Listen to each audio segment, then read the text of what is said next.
망나니가 10명을 참수한 날이었습니다. 무슨 소리야? 아니, 왜 여기에 아기가? 역적의 산모가 남기고 간 선물이었지요. 역적의 아들이라니. 키울 수도 없고 버릴 수도 없고. 미치겠구만. 망나니는 역적의 아들을 키우기로 결심했는데 오디오 야담을 찾아주셔서 감사합니다. 구독과 좋아요는 영상 제작에 큰 힘이 됩니다. 한양 서쪽 형장, 비가 억수같이 쏟아지는 밤이었습니다. 형장 한 구석에는 목 잘린 시신 19구가 나란히 놓여 있었는데 모두 영모죄로 처형당한 자들이었답니다. 핏물이 빗물과 섞여 흘러내렸고 하늘에서는 천둥이 요란하게 울렸지요. 강호는 형장 구석에 쪼그리고 앉아 술을 마시고 있었습니다. 나이는 35쯤 되어 보였는데 험상궂은 얼굴에 상처 자국이 여럿 있었고 머리카락은 산발한 채였답니다. 옆에는 피 묻은 큰 칼이 놓여 있었지요. 강호는 오늘도 10명의 목을 베었습니다. 망나니 일을 시작한 지 10년, 그동안 몇 명의 목을 베었는지 세어본 적도 없었는데 이제는 익숙해져서 손이 떨리지도 않았답니다. 하지만 술은 여전히 마셔야 했지요. 술을 마시지 않으면 밤에 잠을 잘 수가 없었답니다. 에이, 쓰다. 강호는 술을 한 모금 더 들이켰습니다. 쓴 막걸리가 목을 타고 넘어갔는데 오늘따라 더 쓰게 느껴졌답니다. 아마도 오늘 죽인 자들 중에 어린 놈이 있어서 그런 것 같았지요. 20도 안 되어 보이는 젊은이였는데 죽기 직전까지 울부짖으며 억울하다고 소리쳤답니다. 하지만 강호는 알고 있었습니다. 억울하든 억울하지 않든 자기는 그저 칼을 휘두를 뿐이라는 것을 말이지요. 망나니에게 죄인의 죄가 진짜인지 가짜인지는 중요하지 않았답니다. 비가 점점 더 세차게 쏟아졌습니다. 강호는 일어나 시신들을 수습하기 시작했는데 내일 아침 가족들이 시신을 찾아갈 때까지 멀쩡하게 보관해야 했답니다. 강호는 시신 하나하나를 멍석으로 감싸며 한쪽으로 옮겼지요.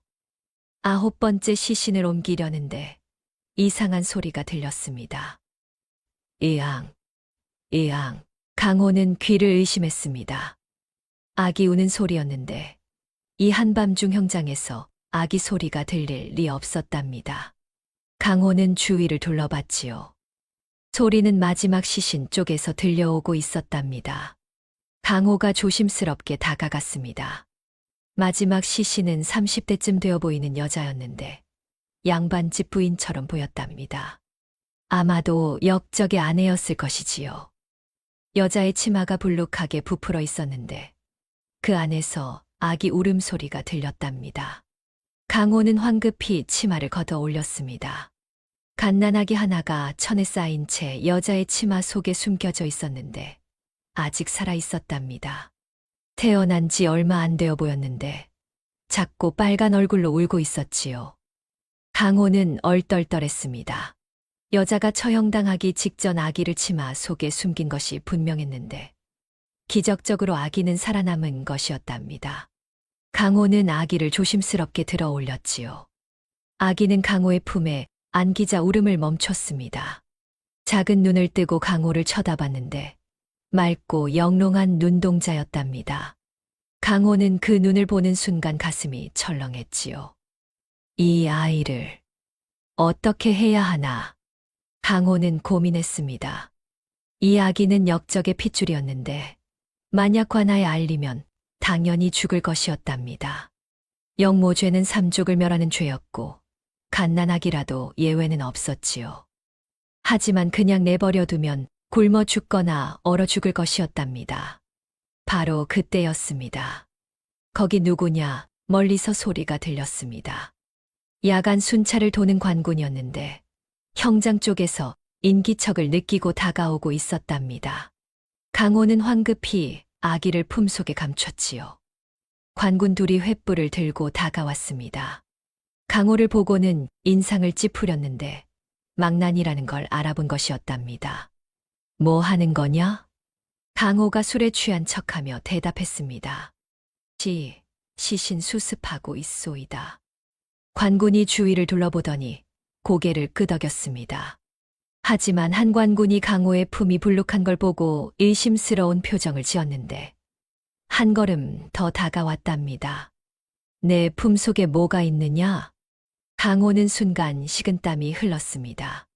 품 속에 아기가 또 울면 들킬 것이었는데 강호는 재빨리 자기 허벅지를 꼬집었답니다. 살을 세게 꼬집으니 아픔이 확 밀려왔고 강호는 비명을 질렀지요. 으악, 귀신이다. 죽은 놈이 날 잡아간다. 강호는 미친 사람처럼 소리를 지르며 제자리에서 빙글빙글 돌았습니다. 관군들은 황급히 뒤로 물러섰는데 형장에서 귀신 이야기를 하니 겁이 났답니다. 저놈이 미쳤나? 그냥 내버려 두자. 망나니 놈은 원래 미친 놈들이야. 관군들은 더 이상 확인하지 않고 황급히 자리를 떴습니다.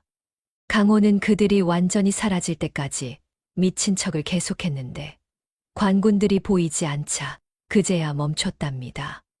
강호는 품속의 아기를 꺼내봤습니다. 아기는 다행히 다치지 않았는데 강호를 보며 방긋 웃는 것 같았답니다. 강호는 그 모습을 보며 결심했지요. 이 아이를 내가 키우겠다. 강호 자신도 놀라운 결정이었습니다. 역적의 아들을 키운다는 것은 자기 목숨을 거는 일이었는데 들키면 당호도 영모에 연루되어 죽을 것이었답니다. 하지만 당호는 이 작은 생명을 그냥 죽게 내버려 둘 수 없었지요. 강호는 옷을 벗어 아기를 감쌌습니다. 그리고 조심스럽게 품에 안고 형장을 빠져나왔는데 비는 여전히 쏟아지고 있었답니다. 강호는 빗속을 걸으며 중얼거렸지요. 이제부터 넌 강호의 아들이다. 내 이름은 개똥이로 하자. 천하게 키워야 오래 산다고 했으니. 아기는 강호의 품속에서 편안하게 잠들었습니다. 강호는 아기를 내려다보며 씁쓸하게 웃었는데 자기 손으로 아기의 부모 목을 베고 이제 그 아기를 키운다니 아이러니했답니다. 하지만 당호는 후회하지 않았습니다. 이 아이만큼은 자기 손으로 지켜내겠다고, 제대로 된 사람으로 키워내겠다고 다짐했는데 그것이 죽은 부모에게 할 수 있는 유일한 속죄라고 생각했답니다. 그날 밤 강호는 작은 움막집으로 돌아와 아기를 눕혔습니다. 아기는 여전히 편안하게 자고 있었는데 강호는 아기 곁에 앉아 밤을 새웠답니다. 이제부터 자기 인생이 어떻게 될지 알 수 없었지만 강호는 두렵지 않았지요. 새벽이 밝아올 무렵 아기가 깨어나 울기 시작했습니다. 배가 고픈 것이었는데 강호는 황급히 이웃집으로 달려가 젖먹이는 안악에게 사정했답니다. 안악은 의아해했지만 강호가 간절히 부탁하자 젖을 물렸지요. 아기는 젖을 먹고는 다시 잠들었습니다. 강호는 아기를 내려다보며 생각했는데 이 아이를 키우는 것이 얼마나 힘들 일인지 알 수 없었답니다. 하지만 강호는 포기하지 않을 작정이었지요. 세월이 흘러 개똥이는 15살이 되었습니다. 강호는 아이를 키우며 평생 망나니 일을 계속했는데 낮에는 형장에서 칼을 휘두르고 밤에는 집에 돌아와 아이를 돌봤답니다. 개똥이는 무럭무럭 자라 얼굴이 준수하고 눈빛이 총명했지요. 하지만 마을 사람들은 개똥이를 좋게 보지 않았습니다. 망나니 자식이라는 것만으로도 천대를 받았는데 사람들은 개똥이를 보면 고개를 돌리거나 침을 뱉곤 했답니다. 어느 날 개똥이는 마을 서당 앞을 지나가다가 담장 너머로 들리는 훈장의 목소리에 발걸음을 멈췄습니다. 천자문을 가르치고 있었는데 개똥이는 담장에 귀를 바짝 대고 들었답니다. 그날부터 개똥이는 매일 서당 담장 밖에서 공부를 엿들었습니다. 비가 오나 눈이 오나 빠지지 않고 담장 밖에 섰는데 신기하게도 한 번 들으면 다 외워졌답니다. 석 달이 지나자 개똥이는 천자문을 다 외웠고 논어도 귀동냥으로 익혔지요. 어느 날 훈장이 어려운 문제를 냈는데 양반 자제들이 아무도 대답하지 못하고 있었습니다. 개똥이는 참지 못하고 작은 목소리로 대답했는데 그 목소리가 담장을 넘어 서당 안으로 들어갔지요. 군장이 밖으로 나와 개똥이를 발견했습니다. 군장은 개똥이에게 몇 가지 질문을 더 던졌는데 개똥이가 막힘없이 대답하자 감탄하며 서당 안으로 들어오라고 했답니다. 하지만 서당 안으로 들어가자 최 부잣집 도련님이 벌떡 일어났습니다. 최 도련님이 버럭 화를 냈습니다. 이놈이 누구냐? 백정놈이 감히 서당에 들어와. 내 놈 아비가 사람 목 베는 망나니 아니냐? 다른 아이들도 일제히 일어나 개똥이를 밀쳐냈습니다. 군장이 말리려 했지만 소용없었는데 개똥이는 결국 서당 밖으로 내쳐져 땅바닥에 넘어졌답니다. 개똥이는 집으로 돌아왔습니다. 강호는 마당에서 칼을 닦고 있었는데 아들의 모습을 보고 깜짝 놀라 달려왔답니다. 강호가 다급히 물었습니다. 개똥아, 무슨 일이냐? 개똥이는 고개를 저으며 대답했습니다. 아무것도 아닙니다, 아버지. 하지만 강호는 알고 있었습니다. 자기 때문에 아들이 고생한다는 게 너무 괴로웠답니다. 그날 밤 강호는 잠을 이룰 수 없었습니다. 개똥이가 방에서 혼자 울고 있는 소리가 들렸는데 강호는 주먹을 쥐고 이를 악물었답니다. 다음 날 새벽 강호는 땅속 깊이 묻어둔 항아리를 꺼냈습니다. 30년 동안 망나니 일을 하며 모은 돈이 가득 들어 있었는데 강호는 그 돈을 보자기에 싸서 품속에 넣고 한양으로 향했지요.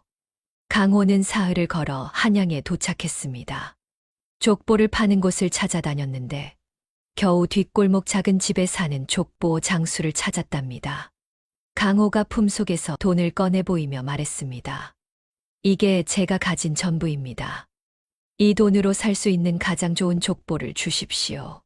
족보 장수는 돈을 세어보더니 안방으로 들어가 족보 하나를 꺼내왔습니다. 강호는 떨리는 손으로 족보를 받았는데 세상에서 가장 귀한 보물 같았답니다. 강호는 집으로 돌아와 개똥이를 불렀습니다. 개똥이가 다가오자 강호는 품속에서 족보를 꺼내 보였지요. 강호가 떨리는 목소리로 말했습니다. 개똥아, 이 족보 하나를 사기 위해 이 아비는 30년 동안 100명 넘는 사람의 목을 베어야 했다. 그러니 선우야, 너는 제발 이 아비처럼 손에 붉은 피 묻히지 마라. 너는 손에 검은 먹물만 묻히고 살 거라. 선우는 더 이상 참지 못하고 울음을 터뜨렸습니다. 아버지를 꼭 안으며 울었는데 강호도 함께 울었답니다. 며칠 후 강호는 선우를 불러 말했습니다. 강호가 조심스럽게 말했습니다. 선우야, 이 마을 서당에서는 내가 누군지 다들 안다. 하지만 산 너머 저쪽 마을 서당에 가면 아무도 너를 모를 게다. 거기까지는 걸어서 2시즌이 넘게 걸리지만 내가 할 수 있겠느냐? 선우는 눈을 반짝이며 대답했습니다. 할 수 있습니다, 아버지. 다음 날부터 선우는 새벽 일찍 일어나 먼 마을로 향했습니다. 산길을 넘고 개울을 건너 2시즌이 넘게 걸어가야 했는데 아직 해가 뜨기 전에 출발해야 서당 시작 시간에 맞출 수 있었답니다. 선우는 족보를 들고 먼 마을 서당에 갔습니다. 군장은 족보를 확인하고는 선우를 받아들였는데 양반 집안의 자제라면 당연히 가르쳐야 했답니다. 아무도 선우의 출신을 의심하지 않았지요. 선우는 낮에는 서당에서 공부하고 저녁이 되면 다시 2시즌을 걸어 집으로 돌아왔습니다. 매일 4시즌이 넘게 걷는 것은 힘들었지만 선우는 한 번도 불평하지 않았답니다. 아버지가 흘린 피와 땀을 생각하면 이 정도는 아무것도 아니었지요. 석 달이 지나자 선우는 서당에서 가장 뛰어난 학생이 되었습니다. 군장은 선우를 칭찬하며 앞으로 큰 인물이 될 거라고 했는데 다른 아이들도 선우를 존경하기 시작했답니다. 강호는 새벽마다 일어나 선우를 배웅했습니다. 어두운 새벽길을 홀로 떠나는 아들의 뒷모습을 보며 강호는 눈시울이 뜨거워졌는데 자기가 평생 칼을 휘두른 보람이 있다고 생각했답니다. 세월이 흘러 선우는 20살이 되었습니다. 선우는 지난 5년 동안 매일 새벽 산길을 넘어 먼 마을 서당에 다녔는데 비가 오나 눈이 오나 한 번도 빠지지 않았답니다. 처음에는 힘들었지만 이제는 익숙해져서 2시즌 길도 가볍게 걸을 수 있었지요. 선우는 서당에서 가장 뛰어난 학생이 되었습니다. 사서삼경을 모두 외웠고 시를 짓는 솜씨도 뛰어났으며 글씨도 훈장만큼이나 잘 썼는데 다른 학생들도 선우를 존경하기 시작했답니다. 훈장은 선우를 자랑스러워하며 꼭 과거에 급제할 거라고 했지요. 선우가 서당에 온 지 3년이 되던 해였습니다. 서당에 새로운 학생이 들어왔는데 박 부잣집 도련님이었답니다. 박 도련님은 한양에서 공부하다가 고향으로 내려온 것이었는데 자기가 제일 똑똑하다고 생각했지요. 박 도련님은 처음 서당에 온 날부터 거만했습니다. 다른 학생들을 무시했고 훈장에게도 건방지게 굴었는데 자기 아버지가 부자라는 걸 내세웠답니다. 어느 날 서당에서 시험이 있었습니다. 훈장이 어려운 문제를 냈는데 학생들은 머리를 싸매고 고민했답니다. 박도련님도 자신만만하게 답안을 작성했는데 자기가 1등할 거라고 확신했지요. 하지만 선우는 붓을 들어막힘 없이 글을 써 내려갔습니다. 선우가 답안을 제출하자 훈장이 읽어봤는데 훈장의 눈이 점점 커졌답니다. 완벽한 답이었지요. 훈장이 선우를 칭찬했습니다. 선우야, 내 실력이라면 한양과거 시험에서도 충분히 합격할 수 있을 게다. 정말 훌륭하구나. 박도련님은 자기 답안을 확인하고는 얼굴이 새빨개졌습니다. 2등이었는데 자기보다 선우가 나은 것이었답니다. 박도련님은 분을 참지 못하고 자리에서 일어났지요. 박도련님이 선우를 노려보며 말했습니다. 훈장님, 이상합니다. 선우가 어찌 저보다 나을 수 있습니까? 혹시 답안을 베낀 게 아닙니까? 인상을 찌푸렸습니다. 자기가 지켜보는데 답안을 베낄 수 있을 리 없었는데 박도련님의 말이 어처구니 없었답니다. 훈장이 엄하게 말했습니다. 박씨, 말을 조심하거라. 내가 직접 지켜봤는데 선우가 답안을 베꼈다니 무슨 소리냐. 내가 못한 것을 남 탓으로 돌리지 마라. 박도련님은 입을 다물었지만 선우를 향한 질투심은 더욱 커졌습니다. 그날 이후로 박도령님은 틈만 나면 선우를 괴롭혔는데 다른 학생들 앞에서 선우를 무시하거나 비웃곤 했답니다. 어느 날 쉬는 시간이었습니다. 박도련님이 다른 학생들을 모아놓고 큰 소리로 말했는데 선우에게 들으라는 듯이 말했답니다. 박도련님이 비아냥거리며 말했습니다. 내 아버지는 한양에 큰 기와집이 있고 땅도 100마직이나 있다. 우리 집안은 대대로 양반이었고 조상 중에 정승도 계셨지. 너희는 어떠냐? 다른 학생들도 너도 나도 자기 집안을 자랑했습니다. 어떤 학생은 할아버지가 현감을 지냈다고 했고 어떤 학생은 삼촌이 한양에서 벼슬 한다고 했는데 모두들 자기 집안이 훌륭하다고 뽐냈지요. 박도련님이 선우에게 물었습니다. 선우야, 너는 어느 집안 자제냐? 내 아버지는 무슨 벼슬을 하시느냐? 선우는 잠시 망설였습니다. 아버지가 망난이라는 걸 말할 수 없었는데 선우는 조심스럽게 대답했답니다. 저희 아버지는 벼슬을 하지 않으십니다. 그저 평범하게 사십니다. 박도련님이 코웃음을 쳤습니다. 평범하게 산다고? 그럼 양반도 아니란 말이냐? 족보는 어떻게 구했느냐? 혹시 돈 주고 산 것 아니냐? 선우는 얼굴이 붉어졌습니다. 사실이었기 때문에 더욱 부끄러웠는데 하지만 화를 내지 않고 차분하게 대답했답니다. 족보는 조상님께서 물려주신 것입니다. 박도련님이 계속 따졌습니다. 조상이 누구냐? 어느 벼슬을 지냈느냐? 우리 집안만큼 훌륭하냐? 선우는 대답하지 않았습니다. 사실 선우도 족보에 적힌 조상이 누군지 잘 몰랐는데 강호가 산 족보였기 때문이었답니다. 선우는 고개를 숙이고 있었지요. 바로 그때 훈장이 나타났습니다. 훈장은 박도련님을 보고 얼굴이 굳어졌는데 방금 무슨 일이 있었는지 다 들은 것 같았답니다. 훈장이 버럭 화를 냈습니다. 이놈, 또 남을 괴롭히는 게냐. 사람의 가치는 조상이 아니라 자기 자신이 만드는 것이다. 선우는 누구보다 열심히 공부하고 있는데 내가 무슨 자격으로 남을 무시하느냐. 박도련님은 깜짝 놀라 뒤로 물러섰습니다. 훈장이 이렇게 화를 낸 적이 없었는데 박도련님은 겁이 났답니다. 훈장이 계속 말했습니다. 너는 집안만 믿고 교만하게 구는데 그것이 진짜 양반의 모습이냐? 진짜 양반은 겸손하고 남을 존중하는 법이다. 당장 선우에게 사과하거라. 박도련님은 억지로 선우에게 고개를 숙였습니다. 하지만 진심이 아니었는데 눈빛에는 여전히 분노가 가득했답니다. 선우는 박도련님의 사과를 받았지만 마음이 불편했지요. 그날 저녁 선우는 집으로 돌아오는 길에 많은 생각을 했습니다. 자기가 정말로 이 족보의 주인인가? 과연 과거에 급제할 자격이 있는가 하는 의문이 들었는데 발걸음이 무거웠답니다. 언젠가 진실이 드러나면 어떻게 될까 하는 두려움도 있었지요. 집에 도착하니 강호가 마당에서 선우를 기다리고 있었습니다.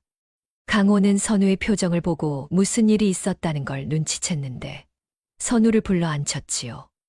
강호가 걱정스럽게 물었습니다. 선우야, 무슨 일이 있었느냐? 얼굴이 좋지 않구나. 선우는 한참을 망설이다가 입을 열었습니다. 서당에서 있었던 일을 이야기했는데 자기가 족보의 진짜 주인이 아니라는 게 부끄럽다고 했답니다.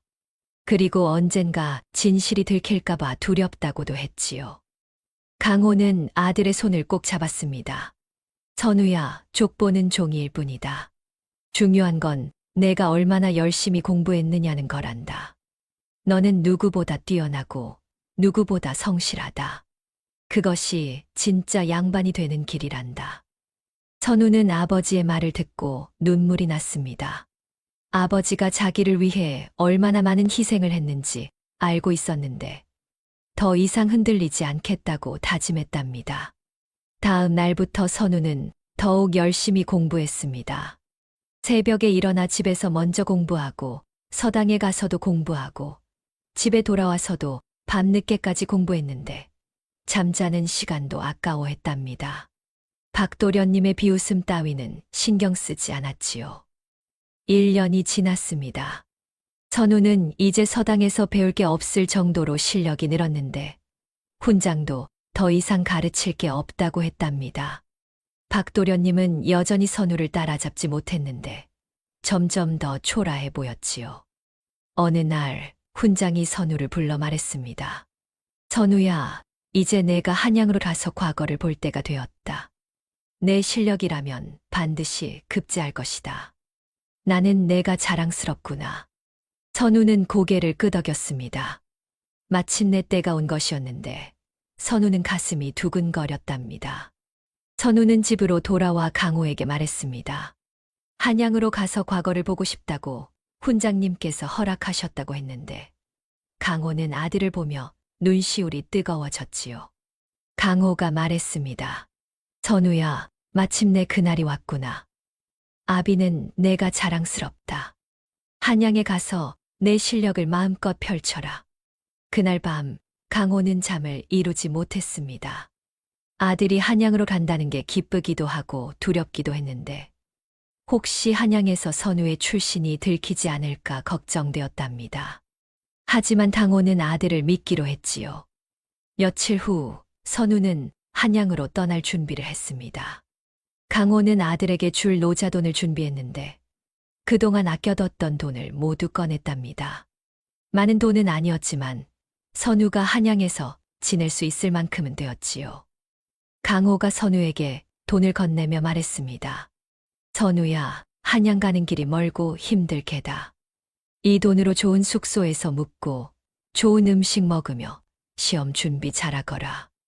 아비는 여기서 내가 급제했다는 소식을 기다리마. 선우는 눈물을 흘리며 아버지를 안았습니다. 아버지가 얼마나 자기를 사랑하는지 알고 있었는데 반드시 급제해서 아버지를 기쁘게 해드리겠다고 다짐했답니다. 선우는 아버지에게 깊은 절을 올렸습니다. 강호도 아들에게 절을 받으며 눈물을 흘렸는데 이제 아들이 큰 세상으로 나가는 것이 자랑스러우면서도 걱정되었답니다. 선우는 한양으로 떠나기 전 보름 동안 준비를 했습니다. 강호는 아들을 위해 새 옷을 마련했는데 비싼 것은 아니었지만 깨끗하고 단정한 옷이었답니다. 선우가 한양에 가서 초라해 보이지 않게 하려는 강호의 마음이었지요. 강호는 또 튼튼한 집신도 새로 삼았는데 한양까지 가는 먼 길을 걷는데 필요했답니다. 강호는 밤마다 등불을 켜고 바느질을 했는데 손가락이 부르트도록 정성껏 옷을 지었지요. 선우는 매일 과거 시험에 나올 만한 문제들을 복습했습니다. 사서 삼경을 다시 한 번 정독했고 시를 짓는 연습도 했는데 밤늦게까지 공부하느라 잠을 제대로 자지 못했답니다. 강호는 아들이 너무 무리하지 않을까 걱정했지만 선우는 괜찮다며 웃어 보였지요. 하지만 선우의 얼굴은 날이 갈수록 수척해졌답니다. 강호는 아들을 보며 가슴이 아팠습니다. 저렇게 열심히 공부하는 아들을 보면 뿌듯하기도 했지만 한편으로는 걱정도 되었는데 혹시 한양에서 출신이 들키지 않을까 하는 두려움이 있었답니다. 강호는 밤마다 잠을 설치며 아들을 생각했지요. 어느 날 저녁 강호는 선우를 마당에 불러 앉혔습니다. 달빛이 밝게 비치는 밤이었는데 강호는 아들에게 해주고 싶은 말이 많았답니다. 하지만 막상 입을 열려니 목이 메어 말이 나오지 않았지요. 강호는 한참을 망설이다가 천천히 입을 열었답니다. 선우는 아버지를 바라봤습니다. 강호의 얼굴에는 주름이 깊게 패여 있었고 머리카락에는 흰머리가 많이 섞여 있었는데 언제 이렇게 늙으셨나 싶어 선우는 가슴이 아팠답니다.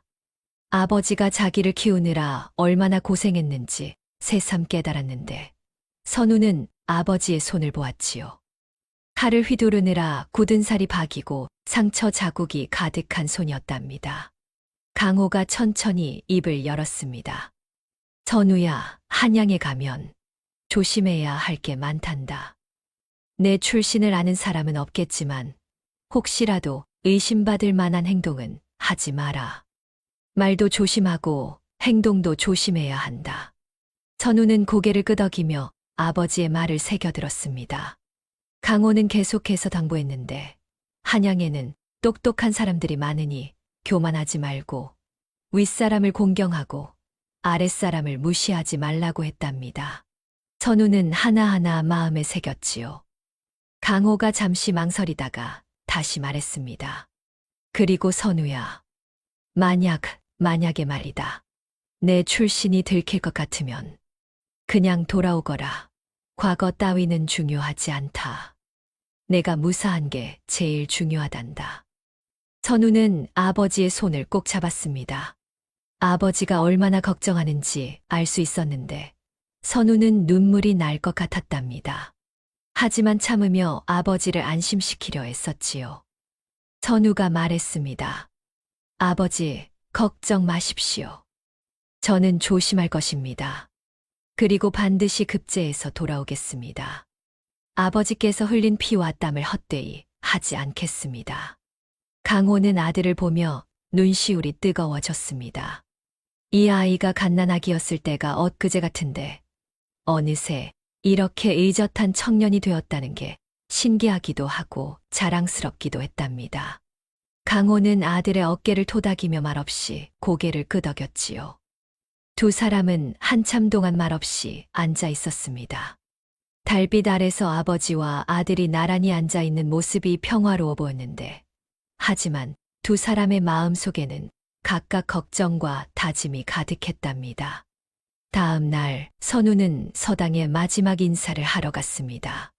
훈장은 선우를 보고 흐뭇하게 웃었는데 제자가 이렇게 훌륭하게 자란 것이 기쁜 듯 했답니다. 훈장은 선우에게 당부의 말을 건넸지요. 한양에 가서도 겸손하게 행동하고 실력을 과시하지 말고 다른 사람들과 잘 지내라고 했답니다. 훈장은 또 선우에게 조그만 책 한 권을 건넸는데 자기가 젊었을 때 쓴 시집이었지요. 선우는 감사하다며 깊은 절을 올렸답니다. 다른 학생들도 선우에게 인사를 했습니다. 대부분은 선우의 급제를 응원했는데 선우와 친하게 지냈던 학생들은 아쉬워하며 꼭 소식을 전해달라고 했답니다. 어떤 학생은 선우에게 부적을 건네주기도 했는데 과거 시험에서 행운을 빌어준다고 했지요.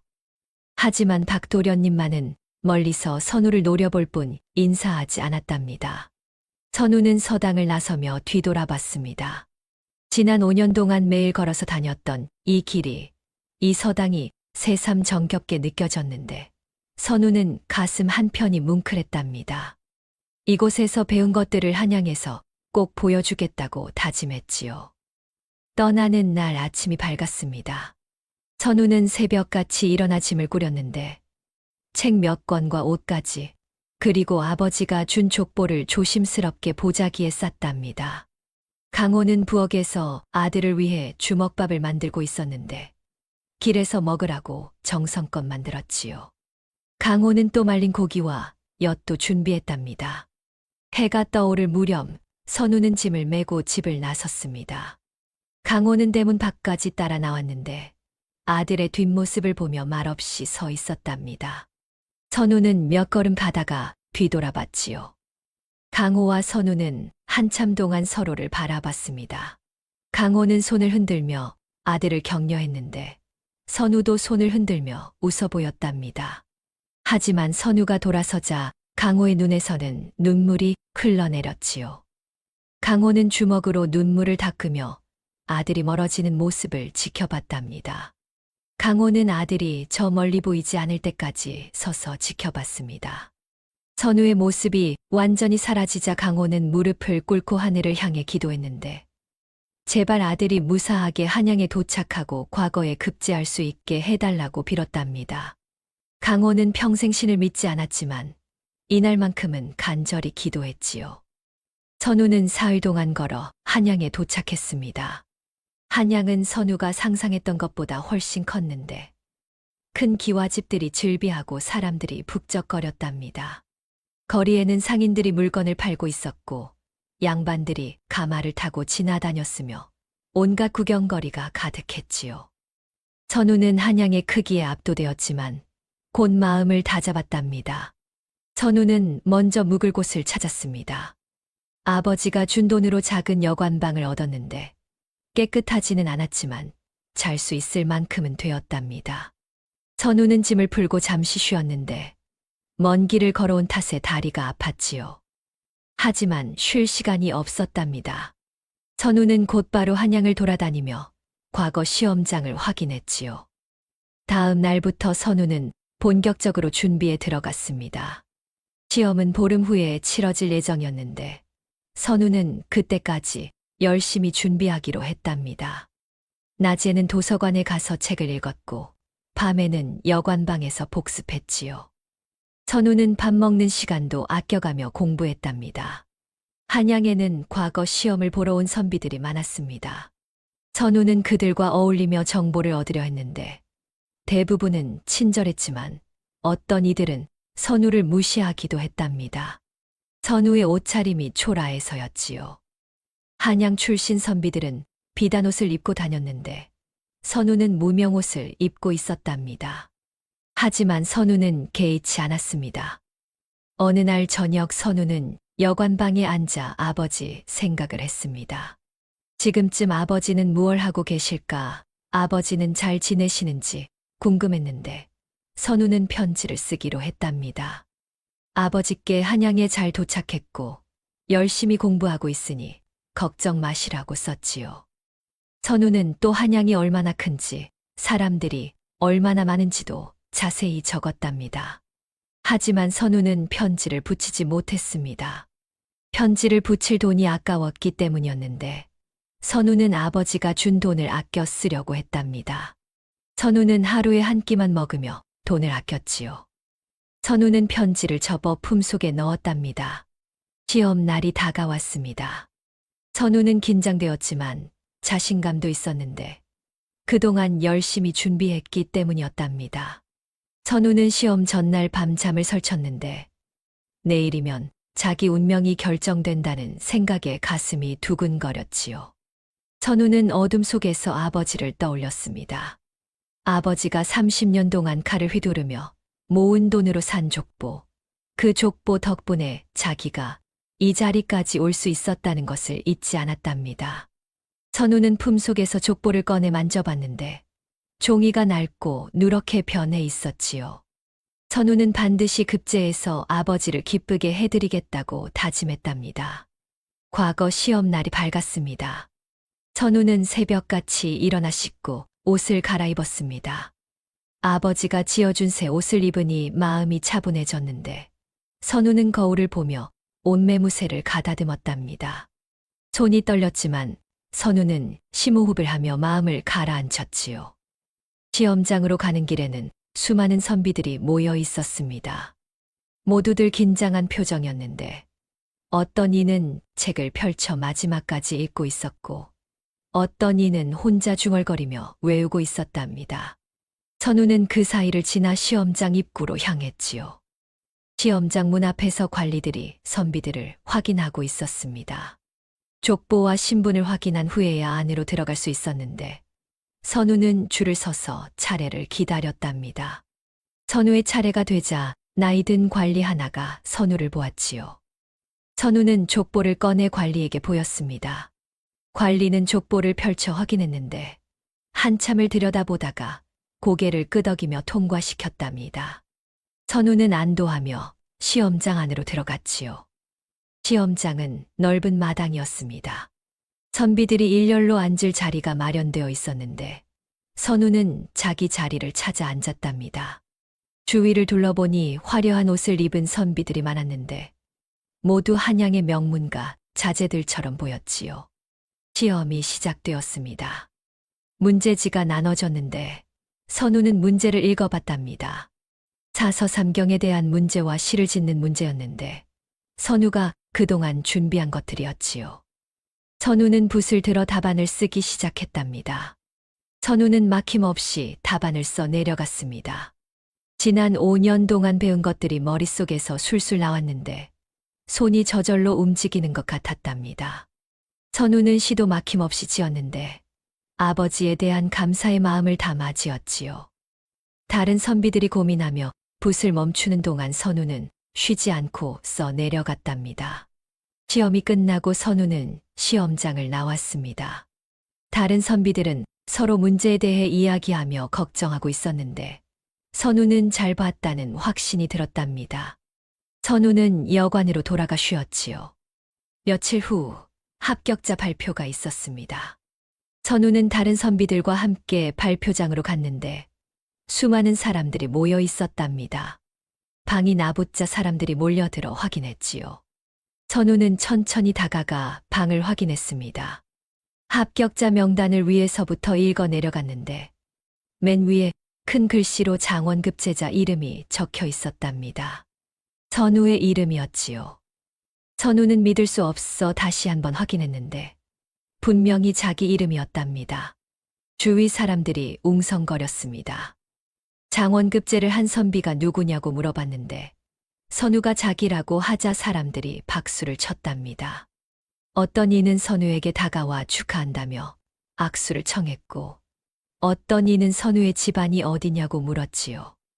선우는 기쁨에 눈물이 날 것 같았습니다.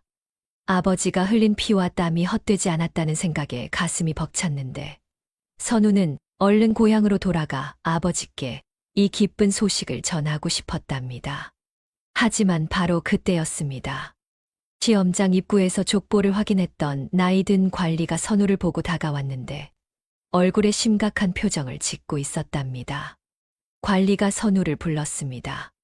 장원급제한 선비, 잠깐 이리 와 보시오. 선우는 가슴이 철렁했습니다. 무슨 일인가 싶어 관리에게 다가갔는데 관리는 선우를 한적한 곳으로 데려갔답니다. 관리가 낮은 목소리로 물었습니다. 그대 족보를 다시 한번 보여주시오. 선우는 떨리는 손으로 족보를 꺼냈습니다. 관리는 족보를 받아 자세히 들여다봤는데 이번에는 한참을 살펴봤답니다. 선우는 식은땀이 흘렀지요. 관리가 말했습니다. 이상하오. 이 족보의 종이와 먹 색깔이 최근에 쓴 것처럼 보이는데 대대로 내려온 족보치고는 너무 새 것 같소. 선우는 당황했습니다. 사실 그 족보는 5년 전에 아버지가 돈 주고 산 것이었는데 선우는 어떻게 대답해야 할지 몰랐답니다. 선우가 떨리는 목소리로 대답했습니다. 저희 집안이 가난하여 족보를 잘 보관하지 못했습니다. 그래서 몇 해 전에 다시 베껴 쓴 것입니다. 관리는 의심스러운 눈초리로 선우를 쳐다봤습니다. 선우의 대답이 그럴듯하긴 했지만 뭔가 석연치 않은 구석이 있었답니다. 관리가 다시 물었습니다. 그대 아버지는 무엇을 하시는가? 어디 사시는가? 선우는 아버지가 망난이라는 걸 절대 말할 수 없었습니다. 선우는 조심스럽게 대답했는데 아버지는 시골에서 농사를 짓는다고 거짓말을 했답니다. 관리는 선우의 대답을 듣고 한참을 생각했습니다. 선우의 얼굴과 말투, 행동 거지가 평범한 양반 자제와는 달라 보였는데 뭔가 숨기는 것 같았답니다. 하지만 족보가 있고 시험도 통과했으니 관리로서는 확실한 증거가 없었지요. 관리가 말했습니다. 좋소. 일단은 믿겠소. 하지만 그대를 계속 지켜볼 것이요. 만약 거짓이 드러나면 장원급제도 취소되고 큰 벌을 받을 것이요. 선우는 고개를 숙이며 알겠다고 대답했습니다. 관리는 족보를 돌려주고 가버렸는데 선우는 그 자리에 서서 한참을 떨었답니다. 선우는 여관으로 돌아왔습니다. 기쁨은 온데간데 없고 두려움만 남았는데 관리가 자기를 의심하고 있다는 게 너무 무서웠답니다. 선우는 방에 들어가 주저앉았지요. 선우는 생각했습니다. 만약 자기가 망나니 자식이라는 게 긁히면 어떻게 될까? 장원급제도 빼앗기고 아버지도 벌을 받지 않을까 하는 걱정이 들었는데 선우는 괴로워했답니다. 다음 날 선우는 관아에 첫 출근을 했습니다. 장원급제를 했으니 예조에 배치되었는데 다른 관리들이 선우를 보고 축하한다며 반겼답니다. 하지만 선우는 마음이 편치 않았지요. 며칠 동안 선우는 일을 하며 조심스럽게 행동했습니다. 말도 조심하고 행동도 조심했는데 혹시라도 의심받을까봐 두려웠답니다. 선우는 다른 관리들과 어울리는 것도 꺼렸지요. 어느 날 선우는 복도에서 그 나이 든 관리와 마주쳤습니다. 관리는 선우를 보고 멈춰 섰는데 한참을 쳐다보다가 지나갔답니다. 선우는 등에 식은땀이 흘렀지요. 선우는 더 이상 견딜 수 없었습니다. 아버지를 만나 의논하고 싶었는데 선우는 상사에게 휴가를 청했답니다. 고향에 급한 일이 생겼다고 했는데 상사는 며칠 쉬다 오라고 허락했지요. 선우는 급히 짐을 꾸려 고향으로 향했습니다. 한시라도 빨리 아버지를 만나고 싶었는데 선우는 밤낮으로 걸어 이틀 만에 고향에 도착했답니다. 집에 도착하니 강호가 마당에서 일하고 있었습니다. 강호는 선우를 보고 깜짝 놀라 달려왔는데 아들이 장원급제했다는 소식을 듣고 기뻐하고 있었답니다. 강호가 선우를 안으며 말했습니다. 선우야, 내가 장원급제를 했다니 아비가 얼마나 자랑스러운지 모른다. 하지만 선우의 표정은 어두웠습니다. 선우는 아버지를 안으며 눈물을 흘렸는데 한양에서 있었던 일을 이야기하고 싶었지만 차마 입이 떨어지지 않았답니다. 선우는 그저 아버지를 꼭 안고 있었지요. 강호는 아들의 표정을 보고 무언가 잘못되었다는 걸 눈치챘습니다. 하지만 묻지 않았는데 아들이 말하고 싶을 때 말하겠지 싶었답니다. 강호는 아들의 등을 토닥이며 위로했지요. 선우는 집에서 며칠 동안 쉬었습니다. 강호는 아들을 위해 맛있는 음식을 만들어 주었는데 선우가 좋아하는 된장찌개와 나물을 정성껏 준비했답니다. 선우는 오랜만에 아버지가 해준 음식을 먹으며 마음이 조금 편해졌지요. 하지만 선우는 여전히 불안했습니다. 한양의 관리가 자기를 의심하고 있다는 게 머릿속을 떠나지 않았는데 선우는 밤마다 악몽을 꾸었답니다. 족보가 가짜라는 게 들켜서 끌려가는 꿈이었지요. 강호는 아들을 보며 걱정했습니다. 선우가 장원급제를 했는데도 전혀 기뻐 보이지 않았는데 무슨 일이 있는 게 분명했답니다. 강호는 아들에게 물어보고 싶었지만 선우가 먼저 말할 때까지 기다리기로 했지요. 사흘째 되는 날 마을에 소식이 퍼졌습니다. 선우가 장원급제를 했다는 소문이 온 마을에 퍼졌는데 사람들이 강혼의 집으로 축하하러 왔답니다. 평소에 강호를 무시하던 사람들도 이제는 공손하게 인사했지요. 저녁 무렵 마을 사람들이 강혼의 집 마당에 모였습니다. 마을 이장이 술과 음식을 가져왔고 사람들은 선우의 합격을 축하하며 잔치를 벌였는데 강호도 오랜만에 웃으며 사람들과 어울렸답니다. 술이 몇 순배 돌고 분위기가 무르익었습니다. 사람들은 선우에게 한양 이야기를 들려달라고 했고 선우는 한양이 얼마나 크고 사람들이 많은지 이야기했답니다. 사람들은 감탄하며 들었지요. 그런데 마을 구석에 앉아있던 늙은 노인 하나가 술에 취해 비틀거렸습니다. 70이 넘은 노인이었는데 평소에 술을 좋아해서 마을 사람들이 주정뱅이라고 불렀답니다. 노인은 술잔을 기울이며 중얼거렸지요. 노인이 술에 취해 큰 소리로 말했습니다. 에이, 좋아라. 망나니 자식이 장원급제를 하다니. 세상 참 요상하게 돌아가네. 마을 사람들이 순간 조용해졌습니다. 노인의 말에 모두들 얼어붙었는데 선우도 노인을 쳐다봤답니다. 강호의 얼굴이 새하얗게 질렸지요. 마을 이장이 황급히 노인을 말렸습니다. 영감님, 술 드시고 헛소리 마십시오. 하지만 노인은 멈추지 않았습니다. 술에 완전히 취해서 정신이 없었는데 계속 중얼거렸답니다. 노인이 선우를 가리키며 말했습니다. 저놈은 강호 자식이 아니여. 15년 전 역적으로 몰려 죽은 김 대감의 자식이지. 내가 그날 밤 봤다고. 강호가 핏빛 칼 들고 갓난아기 안고 오는 걸 봤단 말이여. 선우는 얼어붙었습니다. 노인의 말이 귀에 들어왔는데 무슨 뜻인지 이해할 수 없었답니다. 자기가 강호의 자식이 아니라고? 역적의 자식이라고? 선우는 고개를 저었지요. 마을 사람들이 웅성거렸습니다. 모두들 충격을 받았는데 어떤 이는 노인의 말이 사실이냐고 강호를 쳐다봤답니다.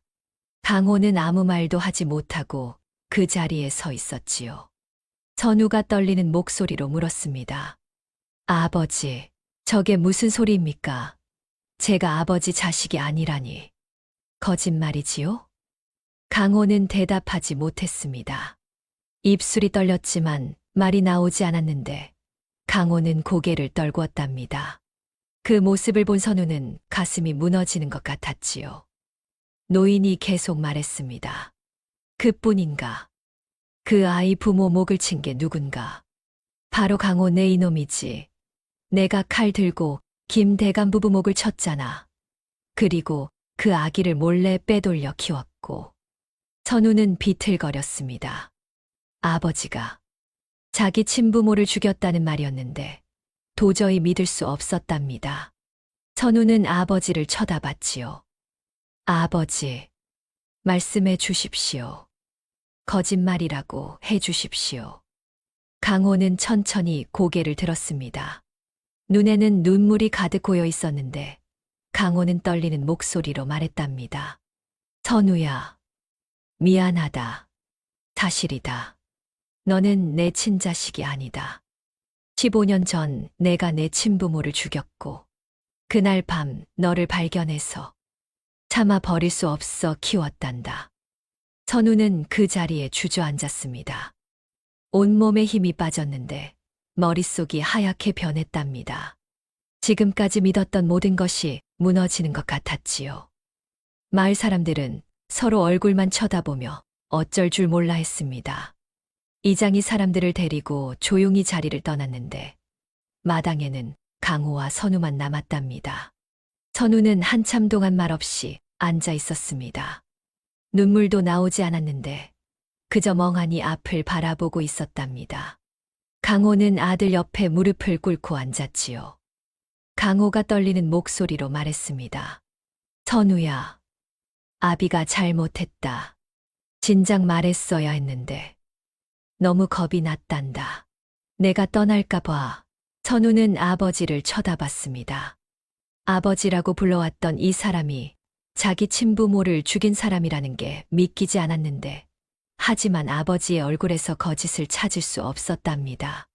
선우가 차가운 목소리로 물었습니다. 그럼 저를 왜 키우셨습니까? 죄책감 때문입니까? 아니면 불쌍해서입니까? 강호는 고개를 저었습니다. 아니다.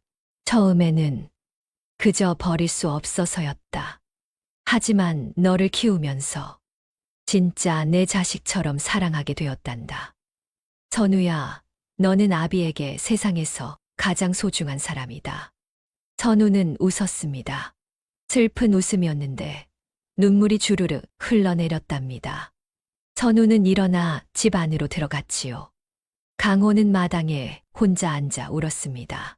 평생 칼을 휘두르며 눈물을 흘린 적 없었는데 이날만큼은 참을 수 없었답니다.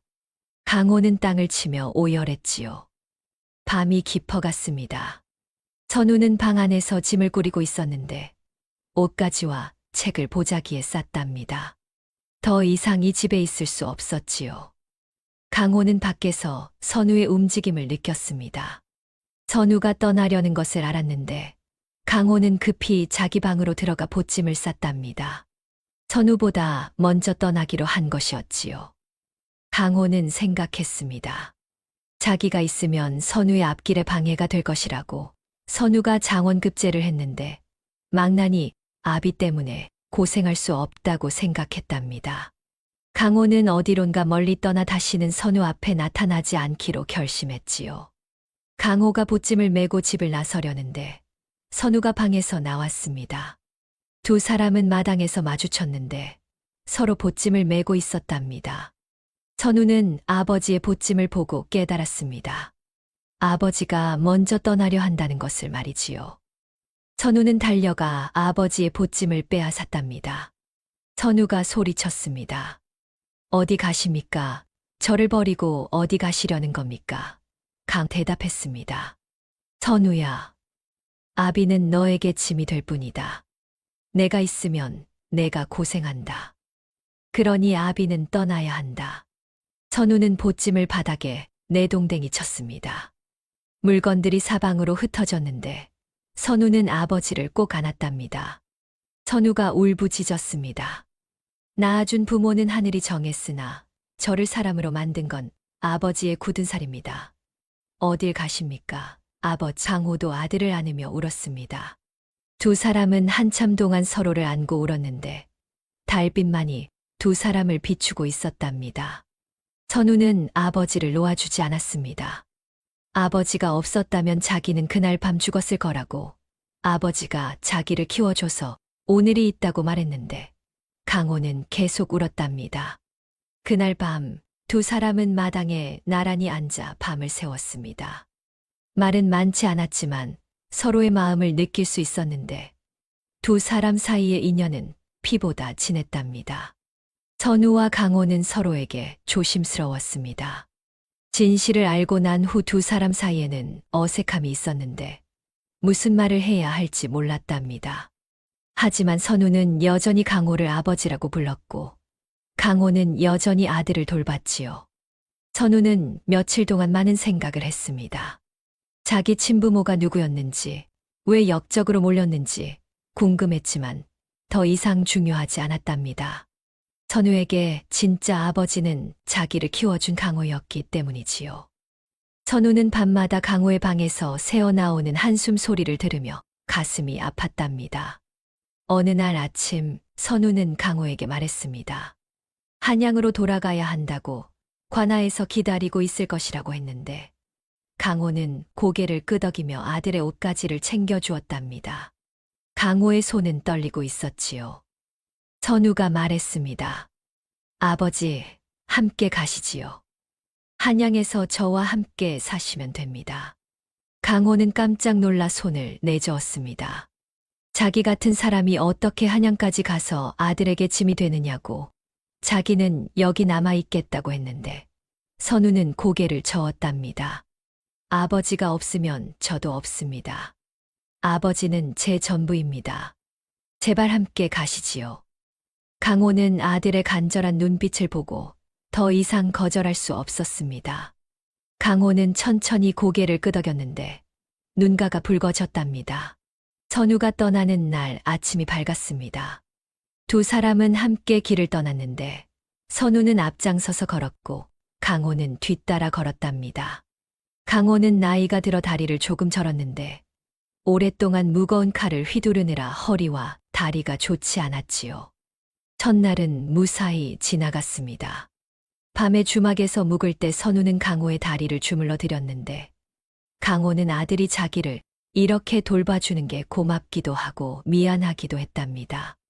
강호는 아들의 손을 꼭 잡았지요. 둘째 날 강호가 힘들어하기 시작했습니다. 다리가 아파서 자주 쉬어야 했는데 선우는 강호의 짐을 빼앗아 들었답니다.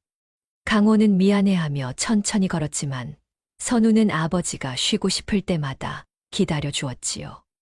셋째 날 아침 강호의 다리가 더욱 나빠졌습니다. 일어나려 해도 다리에 힘이 들어가지 않았는데 강호는 아들에게 먼저 가라고 했답니다. 자기는 천천히 따라가겠다고 했지만 선우는 고개를 저었지요.